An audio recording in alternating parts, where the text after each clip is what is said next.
খুবই কম উপকরণে ঘরে থাকা কিছু জিনিস দিয়েই বানাতে চলেছি চিংড়ি মাছের পকোড়া। এখানে আমি 150 গ্রামের মতো চিংড়ি মাছ নিয়ে নিয়েছি। তোমরা ভিডিও তো যেরকমভাবে দেখছো ঠিক তেমনভাবেই চিংড়ি মাছগুলোকে কেটে নিও। এরপর আমি দিয়ে দেবো এর মধ্যে গোলমরিচের গুঁড়ো, স্বাদ মতো লবণ, আদা রসুন বাটা, ভিনিগার আর সয়া সস দিয়ে এই সব উপকরণগুলোকে ভালো করে মিশিয়ে নিয়ে 10 থেকে 15 মিনিটের জন্য রেস্টে রেখে দেবো।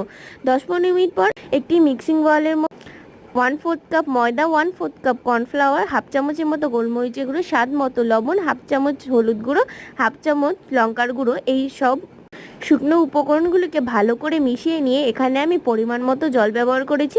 তোমরা ভিডিওতে যেরকমভাবে দেখছো ঠিক তেমনভাবেই তৈরি করে নিও। তোমরা হয়তো ব্যাটারের ঘনত্বটা দেখে বুঝতে পারবে, তোমরাও ঠিক এমনভাবেই তৈরি করে নিও।